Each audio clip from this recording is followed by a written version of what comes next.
Hello, welcome to the channel, and in all this Direchasm excitement for going on with Warhammer Underworlds, it's easy to forget that there is an online version as well. And this week they've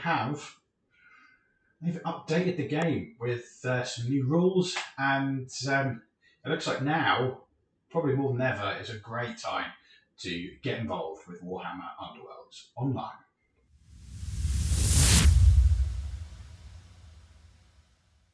So the game developers, they last night announced a new patch, bringing in these kind of new rules to help kind of bring the game a bit closer to what the tabletop version is.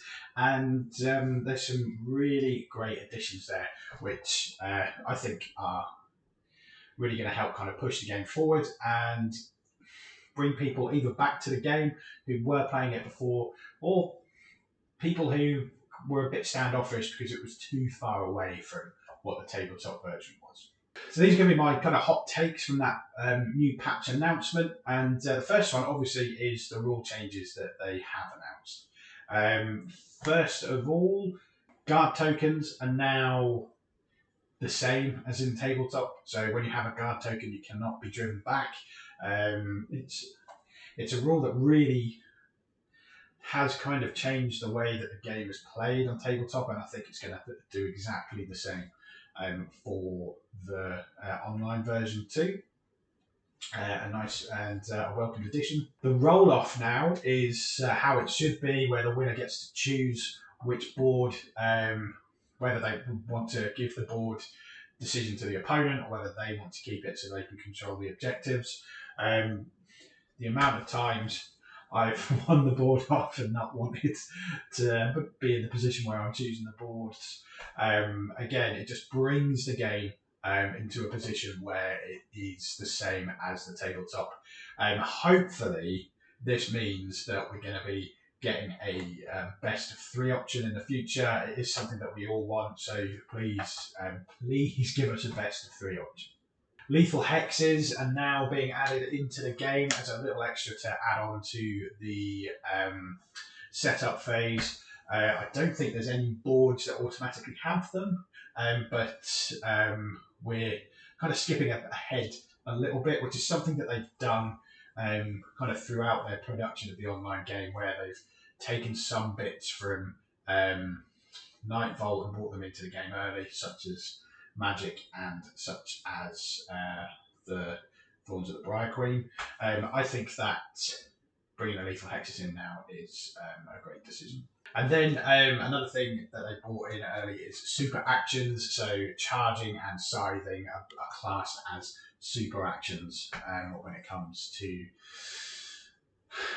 the rules. I don't really think it doesn't really affect the game too much, but declaring them as super actions can clear up anything that might come in the future. I think all of these rule changes are good. I think personally it is also prep for when they do eventually bring in NightVault as their second season. It is something they mentioned that they're going to want to do, and I feel from a kind of game development point of view, doing this now and bringing in a lot of these rules from NightVault before they officially kind of transition into their season 2 makes a lot of sense. They can iron out any bugs, they can change anything that doesn't particularly work, they can hopefully get feedback from the games community, and I think this is nice, and it freshens up the game nicely, and I think people are going to be quite interested. The second big change, and this is one that I think everyone has been wanting who has been playing the game for a while now, is they're catching up with how you build your decks. So the first change is surge cards are being limited to 6. I don't think, whether it's because I play the tabletop game quite a lot, I've not really put hundreds of surge cards into my deck. So I don't think I'm going to feel this change as much. People who probably didn't play Shadespire before may all of a sudden think, oh, well, hang on a minute, this is going to be quite a big change. But I welcome it. The game it was getting very kind of samey.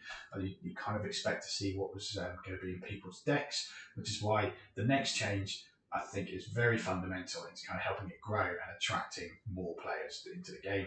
And that is they've introduced a restricted list. Now I'm not going to go kind of through what the restricted list is. I'll put it in the comments. I'll put it in the description of the video. Anyone that plays the game regularly isn't going to be surprised at all as to these cards that are being in there, apart from maybe one. Sorcerous Scouring I'm quite surprised that's been put in now, considering there's only 2 warbands that can use it, and there's only really one warband that uses it well, and that is Eyes of the Nine. And they're not particularly overpowered or curb stomping people. So I think this is kind of, again, in preparation for when they release NightVault, and potentially we're going to be seeing the Storm Sires very soon. How has that kind of affected my deck building, the restricted list? So there are 4 warbands that I play quite a lot. Orcs I tended to play quite a bit in the early days. Maggots, Fiends, Chosen Axes, and the Spookies, the Thorns of the Briar Queen. Quite interestingly, Chosen Axes, Orcs, and Fiends all have 13 restricted cards in currently. This has been, you do need to whittle it down to 5 now, so they will need to be rejigged. Quite frustratingly, my Chosen Axes deck needs to be rejigged halfway through the Agents of Sigmar Patreon only online tournament.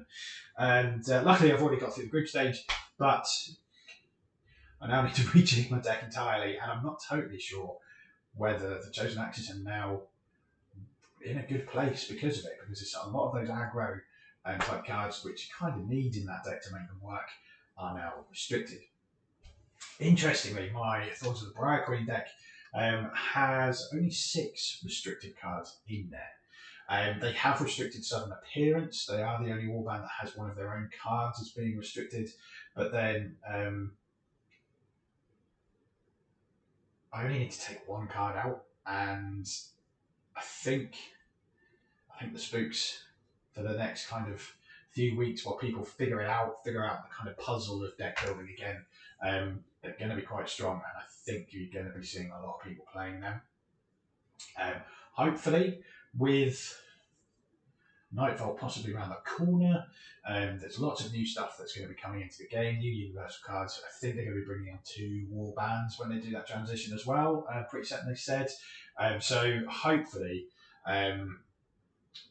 Thorns are not going to rule the roost too much, because they're not affected by lethal hexes, don't seem to have been affected too much by this restricted list, and they're already a really strong warband. But fingers crossed that NightVault's coming soon, and they won't dominate the game too much. So what's next for the game? Well, with NightVault coming, I think the next couple of weeks are going to be quite interesting. I think we're going to see quite a bit more news from the guys about the game. I think the games are going to be quite fun over the next few weeks as well, as people are going to be deck building again, like trying to figure out how to get their favourite warbands to sort of work under these new conditions. Something I would like to see them now kind of start to address is the whole ranked system. That for me would be kind of icing on the cake if they were to kind of release a new ranked system along with NightVault. It's very basic at the moment, and there's no real reason to do the grind. So I'd love to see them kind of adopt something similar to Hearthstone. While the game itself has a few kind of issues and problems, their ranking system is quite simple, and I think they need to change it to kind of make people play the game. The main thing that I think that they should change in particular is reset it on a regular basis, because at the moment there's people in the list there's people in that exalted list that haven't played in ages. Give people a reason to play. So if you're resetting it kind of like every Hearthstone do it once a month. So let's use Hearthstone as an example. Reset it once a month. Give the top 5 players, something to aspire to, something to get their gritty mitts on. It could be a fancy card, fancy card backs, skins for your fighters.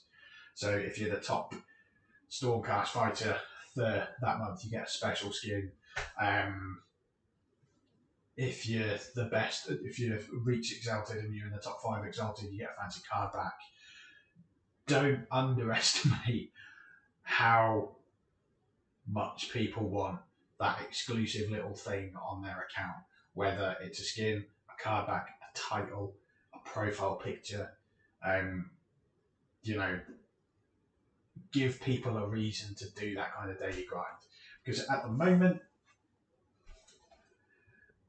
if I didn't enjoy playing the game, I probably wouldn't play it. There's games that I don't particularly enjoy playing at times, such as Hearthstone, that does infuriate me occasionally, but there is that little carrot. It's like, actually, I could probably do with some more gold, or I haven't got this month's card back yet, so I'll play some games. But I'd love them to change the way the rank system works, and I think that would then put the game in a really good position for when they do transition into NightVault. What do you guys think? Do you currently play the game? Are you happy with the changes? Are you excited about the game again? Have you been put off by playing the game because it was too far from what it is at the moment? Really interested to see and hear what people's thoughts are. So do let me know in the comments. Hopefully, time and baby pending, I'm going to be doing a stream over the next few days, rebuilding the decks that I've got, and then hopefully chucking out some games and stuff as well on stream. But thanks for watching. Do keep an eye out on the channel for kind of some streams and some more Underworlds content. And stay safe, and hopefully see you all again soon. Cheers. Bye.